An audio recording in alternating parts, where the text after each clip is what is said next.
제가 학창 시절을 보낼 때는 아마 20년 전, 30년 전쯤으로 볼 수 있을 겁니다. 90년대 그리고 2000년대 초반까지 학창 시절을 보냈죠. 초등학교, 중고등학교 다 합하면 12년 정도 되는데요. 그때에는 지금보다는 폭력이 좀 많았던 시대였습니다. 물론 체벌도 있었고 또 약간의 군사 정권 시대가 약간의 분위기를 남기고 있었기 때문에 선배한테 맞기도 하면서 교육을 받기도 했고 그것이 당연시 되던 시대의 끄트머리였습니다. 그렇기 때문에 남자들은 보통 자라나면서 싸우는 것이 일반적이고 이 싸우는 것을 뭐 그리 폭력으로까지 생각하지 않고 그거를 경찰이나 학교 폭력에 이제 신고를 하는 경우는 거의 없었죠. 하지만 그래도 그때 당시에도 크게 문제시 여겼던 건 집단 폭력이었습니다.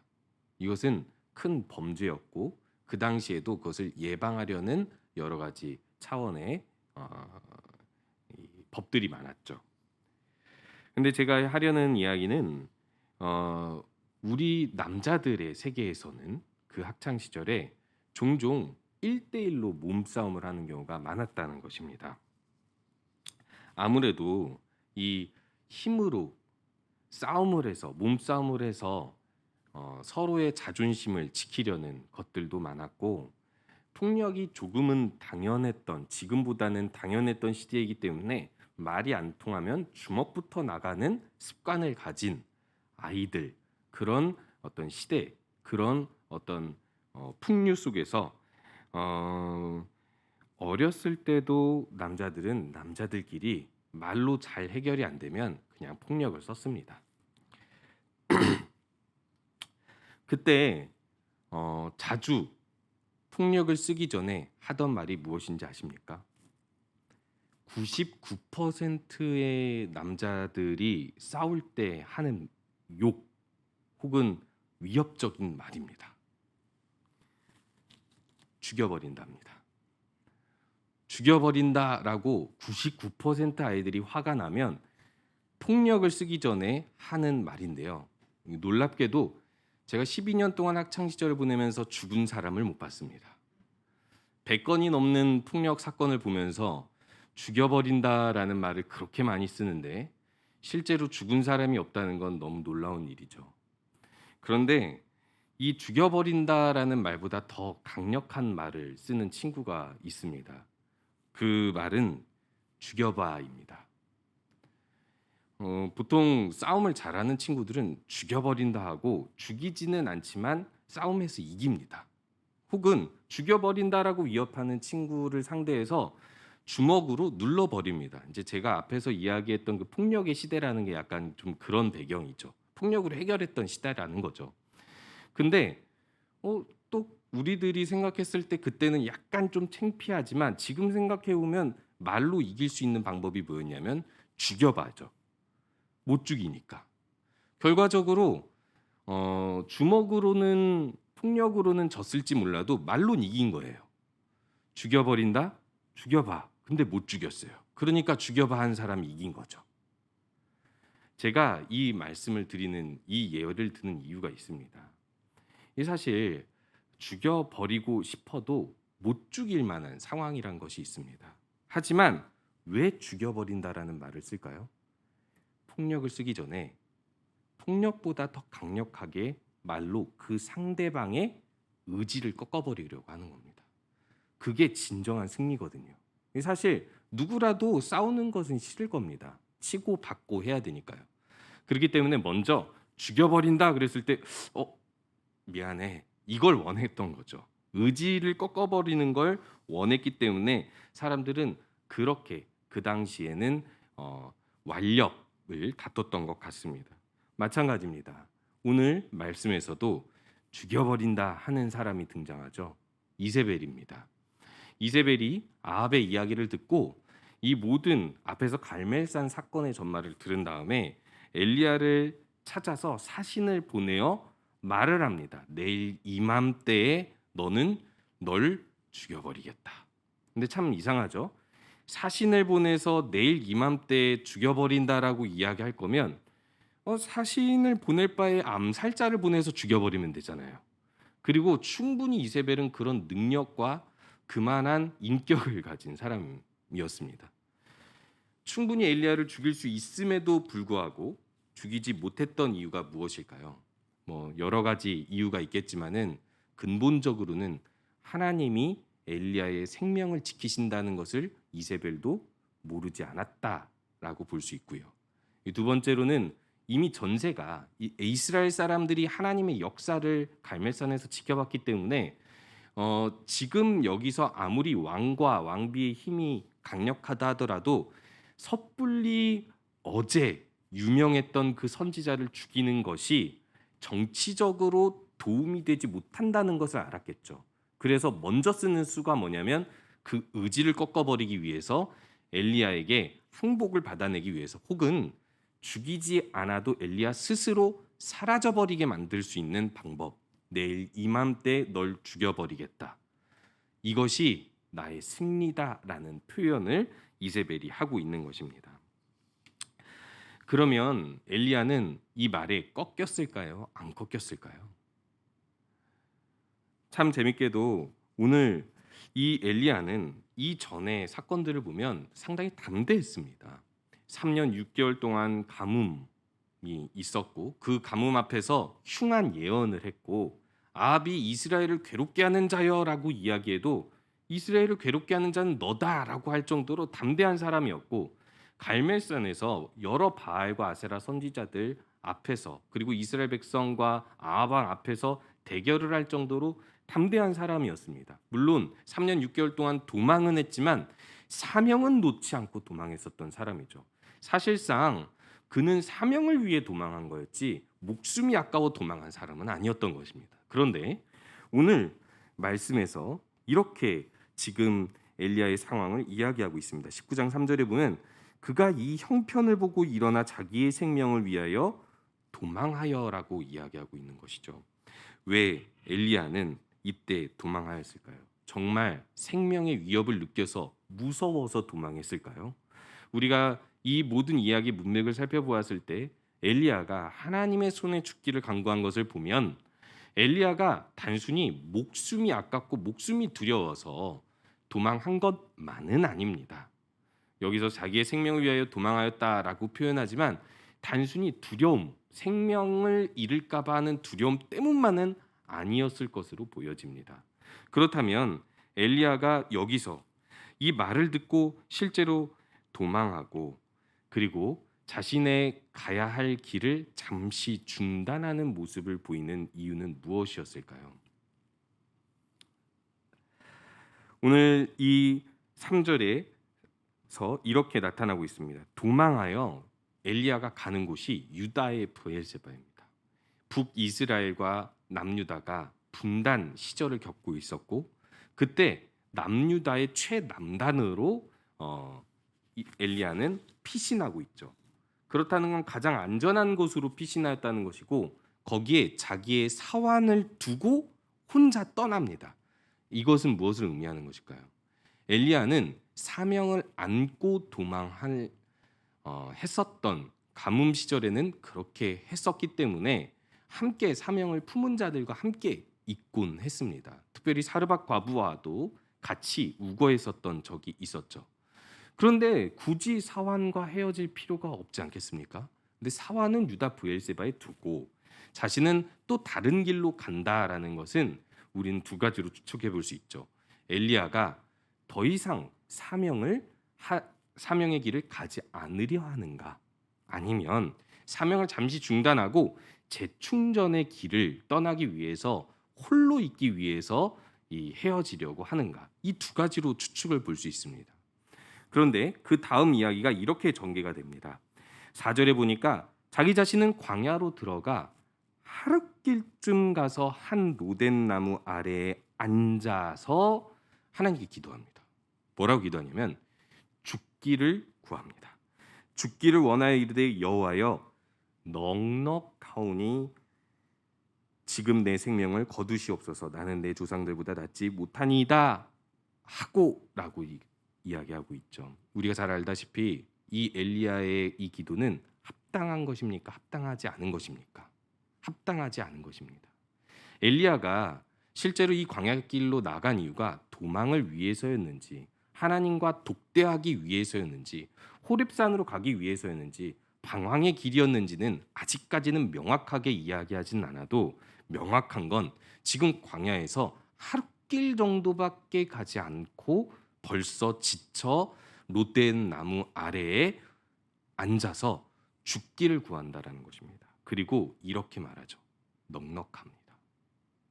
하나님께서 엘리야에게 그래 넉넉하다라고 말씀하셨을까요? 우리는 잘 알다시피 이 엘리야의 사명이 아직 끝나지 않았고 넉넉하지 않다라는 것을 우리는 알고 있습니다. 근데 엘리야는 벌써 여기서 넉넉하다라고 이야기하면서 조상들보다 낫지 못하니 죽여달라고 하고 있습니다. 여기서 엘리야가 왜 도망하였는지가 나오고 있죠. 엘리야는요, 지금 조상들보다 낫지 못한 자신을 자책하면서 단순히 좌절한 것이 아닙니다. 그리고 자신의 생명을 잃지 않으려고 도망한 것이 아닙니다. 하나님께 생명을 걷어가기를 구하기 때문에 사실상 순교도 어느 정도 엘리야는 각오했을 것이고 그렇게 살아왔던 선지자였습니다.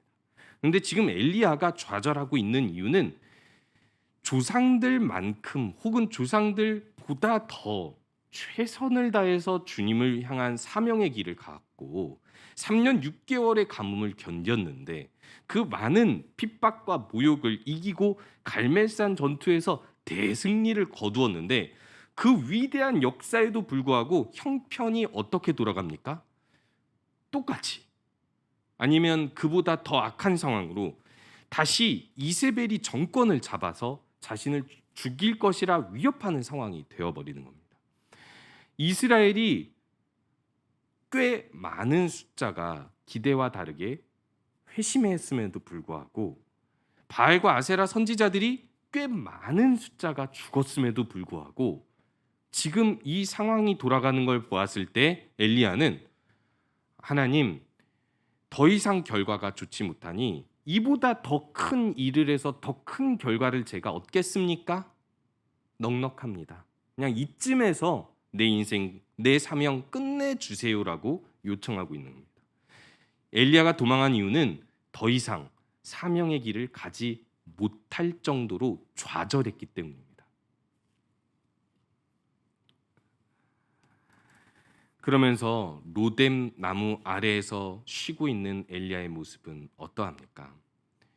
광야에는 사실 로뎀 나무가 어떻게 보면 아주 최고의 안식처는 아닙니다. 로뎀 나무는 작은 나무고 가지가 앙상하고 잎사귀가 아주 조그만 나무입니다.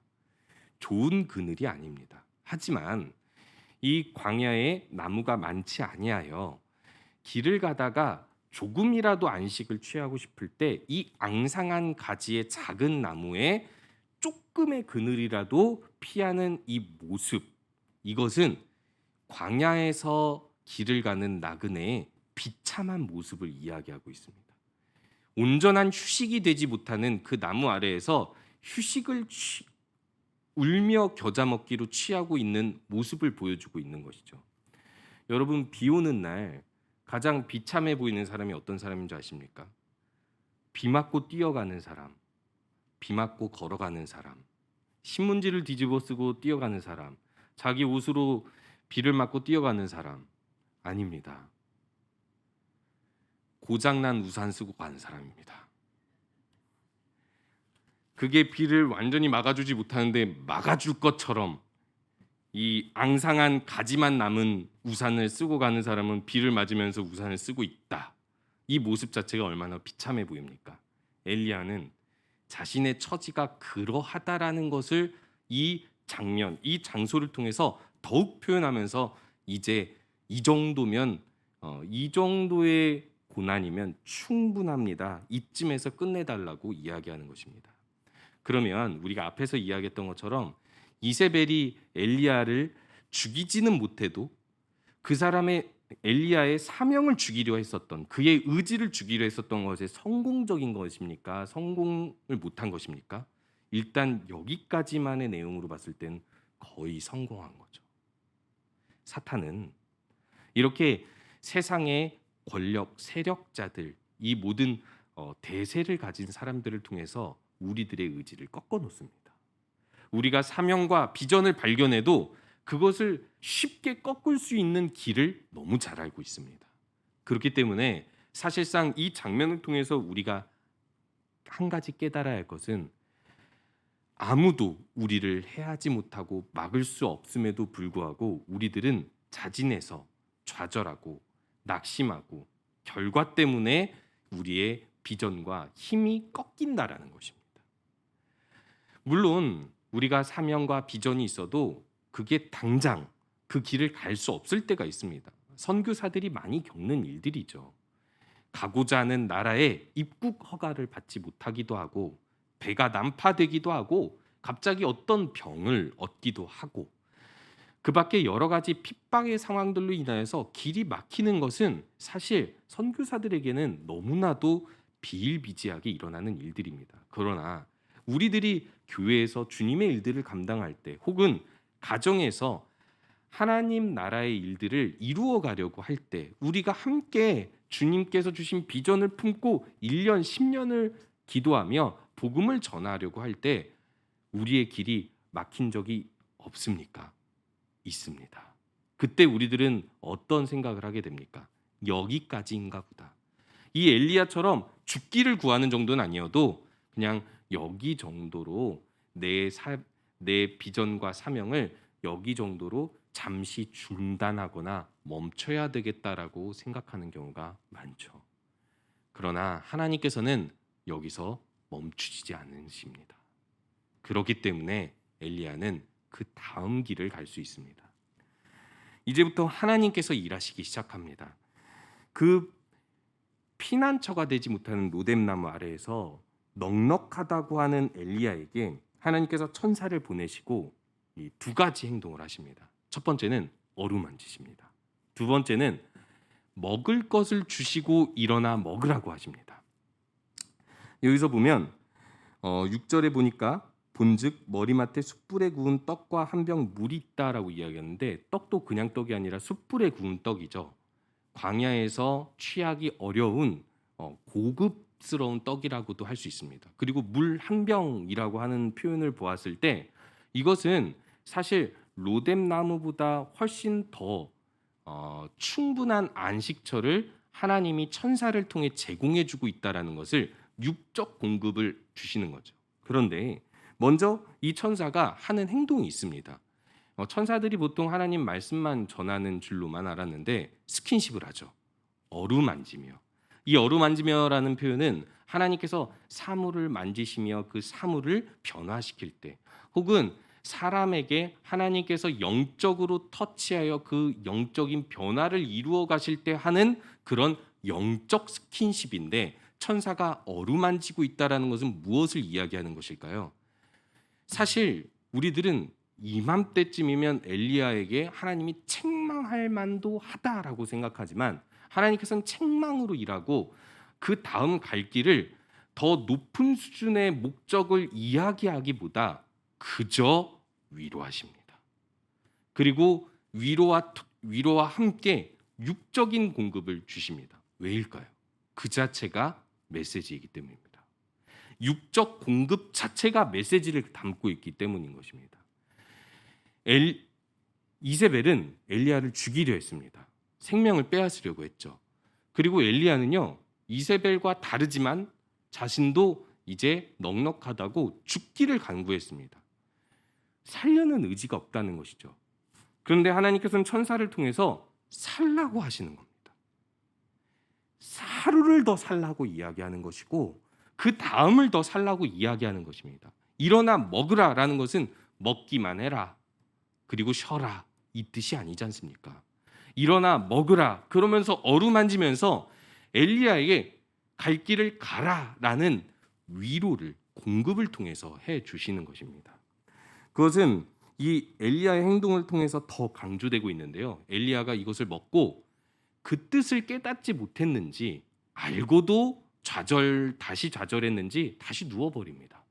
일어나 먹어라 했는데 어루만지고 일어나 먹었는데도 불구하고 엘리야는 다시 누워버립니다. 그리고 그때 여호와의 천사가 또 다시 와서 똑같은 행동을 합니다. 다시 어루만지고 다시 일어나 먹으라면서 떡과 물을 주면서 한 가지 이유를 말합니다. 7절에 보니까요. 내가 갈 길을 다 가지 못할까 하노라라고 이야기하면서 이 공급의 이유를 말씀하는 거예요. 너는 여기까지가 너의 갈 길이라고 생각하고 어떻게 보면 이세벨이 의도하는 대로 갈 길을 멈춰버렸지만 사실 너에게는 갈 길이 남아있기 때문에 내가 이 떡과 물을 주는 것이고 너에게 위로를 주는 것이다라고 말씀하고 있는 것이죠. 우리들이 분명히 알아야 할 사실이 있습니다. 우리가 받은 사명은요, 죽을 때까지 끝나지 않습니다. 저는 더 이상 직분을 맡지 않았는데요. 저 은퇴했습니다. 이렇게 말씀하실 수도 있습니다. 저는 한 가지 기도 제목을 위해서 10년을 기도했는데 지금 그것이 이루어질 기미도 안 보이고 이루어지지도 않았습니다. 여기까지만 해도 충분한 것 같습니다. 어떻게 보면 우리들은 결과가 지금까지 많이 혹은 내가 예상한 대로 나오지 않으면 여기까지인가 보다라고 생각을 하지만 사실상 사명은 우리가 죽을 때까지 형태만 바뀌고 장소와 사람 혹은 어떤 사건이 바뀔 뿐이지 사명은 절대 끝나지 않습니다.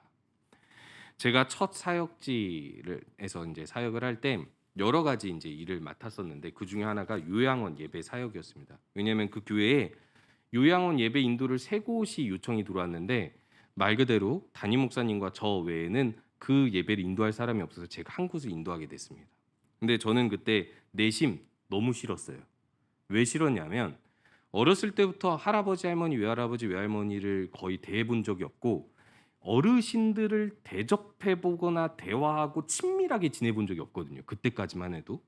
요양원 예배를 가면 이 분들이 이제 거의 인생의 마지막을 보내고 있는 분들인데 이분들한테 무슨 설교를 하지? 천국 설교밖에 할 게 더 있나?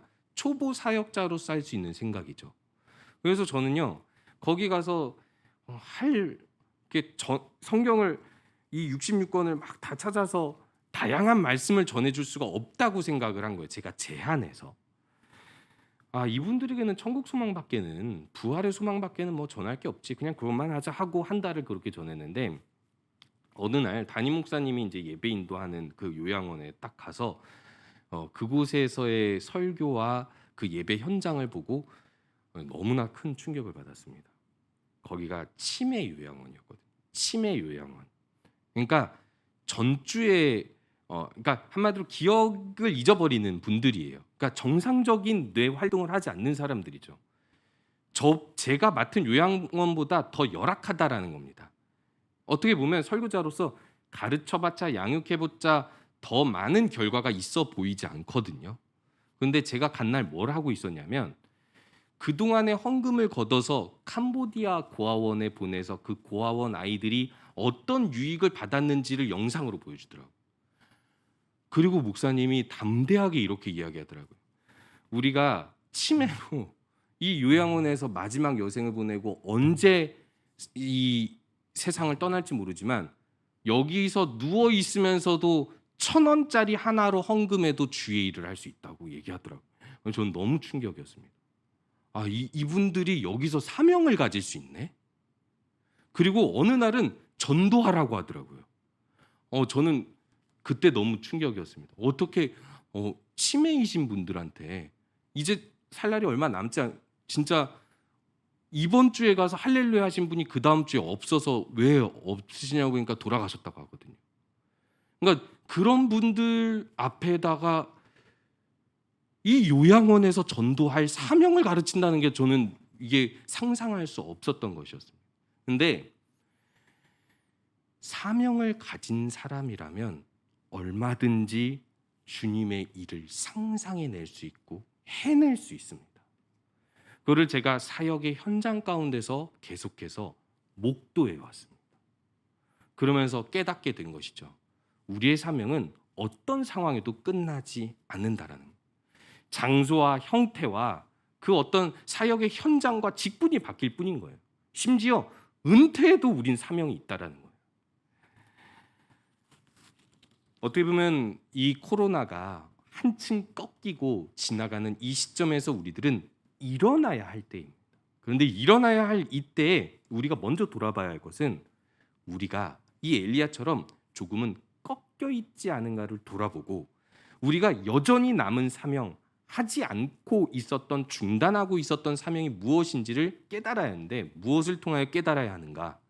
하나님께서 여전히 우리에게 하루 더 생명을 주셨고 그 모든 생명의 영적, 육적 공급의 양식들을 공급하여 주신다라는 것을 우리가 보면서 오늘도 그저 식사기도 하면서 일용할 양식을 주신 하나님께 감사하는 것에서 끝나지 않고 일용할 양식을 주신 하나님, 오늘도 나에게 여전히 사명이 남아있음을 깨닫습니다 라고 고백하며 주의 길을 더 나아가는 우리 모든 성도님들 되시기 바랍니다.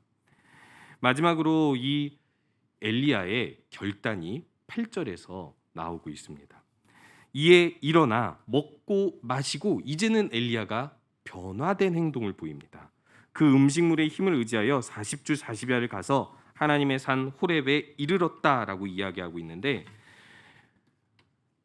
앞에 이 40주 40야를 가서 갑자기 호렙 산에 이르렀다라는 이 전개가 앞의 전개에 비해서 상당히 빠르고 힘찬 전개로 보여지죠. 여기서 엘리야의 심경이 확실히 변했다라는 것을 볼 수 있습니다. 엘리야는 하나님께서 먹고 마시게 하고 일어나 가게 함을 통하여서 자신이 어디로 가야 할지를 깨달았던 것입니다. 어디로일까요? 당장 내가 잃어버렸던 사명의 현장으로 가야지 하면서 다시 북이스라엘로 돌아가지 않습니다. 어디로 가요? 호렙산입니다. 하나님 말씀을 받았던 그 호렙산. 그 호렙산에 가서 하나님의 음성을 들으려고 가는 겁니다. 왜일까요?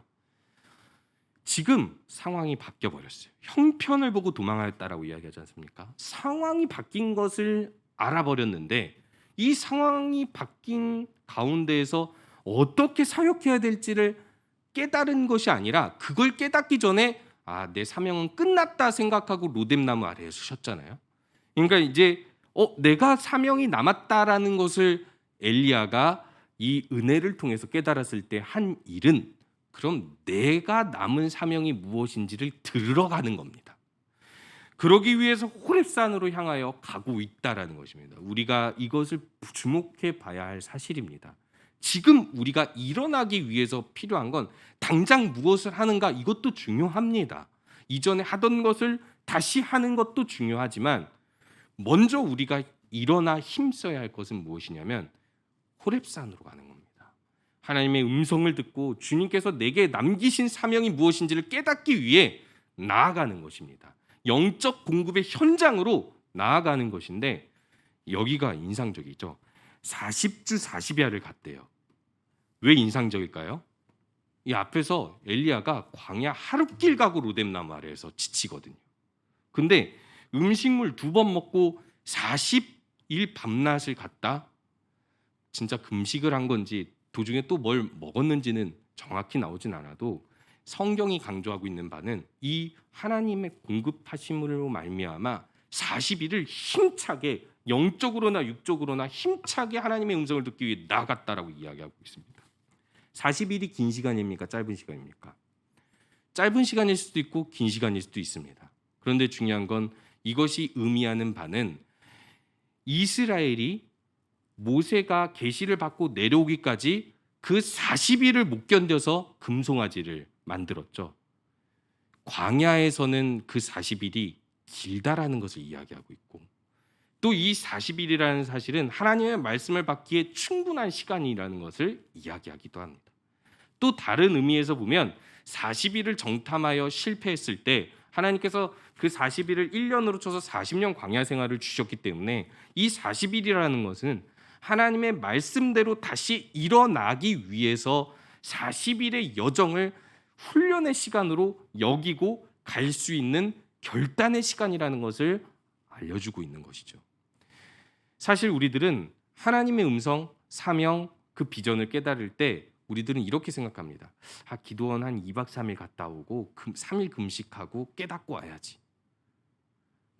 몇 번이나 그렇게 해서 깨달은 적이 있으십니까? 제가 학창 시절에 시험 기간에 시험만 끝나면 하루 기도원에 갔다 오는 것이 이제 저의 어떤 습관이곤 했었는데요. 그러면 저는 항상 그 하루 만에 어떤 하나님의 뜻을 깨닫고 오리라 기대하고 깨닫고 왔다고 생각을 했어요. 그때는 실제로 뭔가를 깨닫고 왔습니다. 그런데 시간이 지나보면 그게 진짜 하나님의 음성이었을까? 아니요. 그냥 내가 하나님 하루 안에 깨닫게 해주세요 하고 내가 그냥 그 중에 하나님께서 주셨을 수도 있고 안 주셨을 수도 있지만 그저 내가 어떤 결론을 짓고 내려온 겁니다. 뭐 그 안에 하나님의 역사는 분명히 있었다 하더라도 하나님께서 원하는 방법이 아니었을 수 있다는 거죠. 제가 말씀드리고 싶은 건 무엇이냐면 우리가 지금은 영적 공급과 훈련의 긴 시간을 작정해야 될 때라는 것입니다. 이번 묵상 훈련 학교를 하면서 저에게 가장 깊이 남은 것이 기다림이 가장 좋은 묵상 훈련이다라는 것입니다. 기다림. 하나님 기다리겠습니다. 작정하여 기다리겠습니다. 긴 시간 동안 하나님의 말씀을 깨닫기 위해 그 비전과 사명을 깨닫기 위해 긴 시간 광야의 여정, 영적 훈련의 시간을 갖겠습니다. 내가 매일이든 일주일에 한 번이든 어떻게든 내가 작정하여 주님의 뜻을 깨닫기로 한다면 그것을 통해서 하나님께서 우리에게 공급하시고 다시 사명의 길로 일어나게 하신다라는 것입니다. 우리가 이제는 일어나기 위해서 영적 공급과 훈련에 작정을 해야 될 때가 아닌가 오늘 말씀을 통해 깨달아 봅니다. 새벽기도 40일을 작정해 볼 수도 있고 철야기도 40주를 작정해 볼 수도 있습니다. 제가 2022년 철야 얼마나 남았나 세보니까 35일이더라고요. 그렇게 작정해도 좋죠. 내가 2022년 끝날 때까지 철야기도 빠지지 않고 가겠다. 내가 40일 동안 새벽기도 빠지지 않고 가겠다. 내가 40일 동안 매일 한 끼씩 금식하며 금식기도 하겠다. 어떤 것이든 좋습니다. 그런데요. 제가 말씀드리고 싶은 건 우리가 다시 사명의 그 힘, 그 사명의 비전을 깨닫기 위해서 당장 무엇을 하느냐도 좋지만